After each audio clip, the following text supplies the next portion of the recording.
Всякого рода кампании с раздачей эпических игроков уже подошли к концу, либо к концу подходят. Это касается и новогодней кампании с раздаваемыми эпиками за селективный контракт, это касается и эпиков за сокровища, ну и прочих подобных кампаний, которые были за последнее время. И что можно сказать по итогу? Как и всегда, лагерь разделился на две категории. Это те, кому выпал один, два или даже несколько эпиков за все это время, и причем с разных паков, и есть те бедолаги, которым не выпало даже ни одного эпика. Ну а с другой стороны, а что же это были за эпики? И я имею в виду даже не тех игроков, которые были в рамках донатных наборов, сколько про тех эпиков, которые получили перевыпуск прошлогодних карточек. Ну, тот же самый Фернандо Торрес, Инзаги, Бербатов. Казалось бы, карточки новые, на новый лад, но они опять же слабее своих донатных версий. А во-вторых, для усиления тех же самых фри-то-плей составов, ну, не то чтобы годятся. И в сегодняшнем ролике я предлагаю погонять воду о том, насколько же сильно оказались убогими новые эпические карточки, которые Konami раздавали в рамках раздаваемых кампаний. Новогодние праздники уже закончились, а на PlayRock забыли убрать подарки.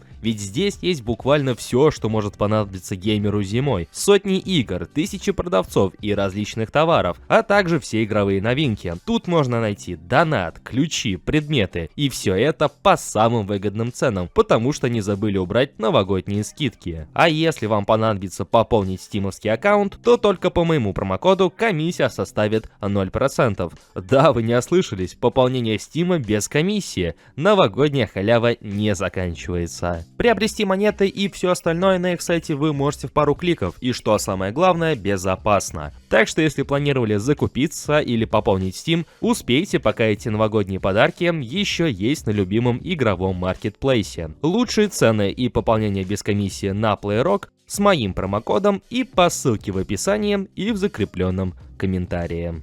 К счастью или к сожалению, подтверждения этой теории, этого впечатления у меня не имеется, но все-таки складывается впечатление, что вот разница между новыми эпическими карточками, которые по сути новые с новым дизайном, и между теми, которые тоже раздаются за селектив в рамках сокровища, но ранее светившиеся в донатных наборах, между ними все равно как будто бы имеется разница. И если эта разница заключается не в цифрах, не в общем рейтинге, не в цифрах отдельно взятых скиллов, то хотя бы в ощущении того же самого Player ID, потому что у каждого игрока он индивидуальный, и, соответственно, кто-то чувствуется лучше, кто-то хуже, кто-то топорнее, кто-то техничнее, плавнее, ну и, в общем, вы поняли. И вот в отношении бесплатных эпиков, которые, по сути, новые из этого числа, которые не светились в донатных наборах, то есть Инзаги, Бербатов, Торрес, Кан, они как будто бы сильно и сильно понерфенные. И в основном это вот касается, например, того же самого Кана, потому что еще несколько лет назад, до того, как его карточку стали повально раздавать в рамках разного рода кампаний,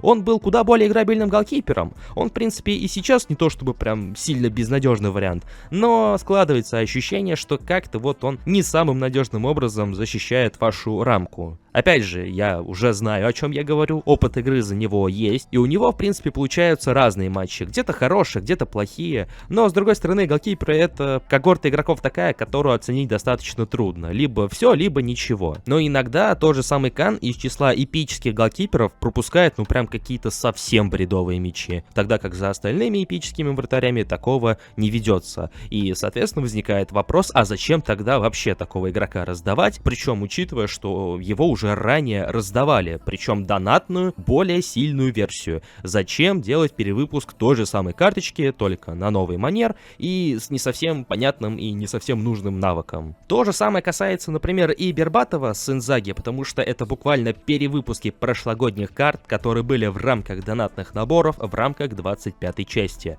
В рамках, что-то слишком часто я это произношу. Можно было бы поступить вот как и со всеми остальными футболистами, просто представив их прошлогодние карточки и вместо них представив кого-то действительно ранее не светившегося в ключе подобных раздач. На самом деле легендарных игроков предостаточно от мала до велика, и можно было бы там раздать какого-нибудь Хави, только с какими-нибудь подрезанными цифрами, конечно же, но который вот в рамках подобных раздач либо не фигурировал, либо фигурировал крайне редко. И в общем-то, если покопаться в базе данных игры, то можно найти с десяток подобных примеров, которые либо вообще не фигурировали в рамках подобных раздач, либо фигурировали игнорировали, но крайне редко, вместо того, чтобы очередной раз пихать уже знакомые нам фамилии. Инзаги, Бербатов, ну ладно, Бербатова это меньше касается, или, например, Торреса. Ибо в этом году он был представлен как игрок Ливерпуля, а как большинство из нас знают, именно на Ливерпуль приходятся его праймовые сезоны карьеры. Но что мы получаем по итогу?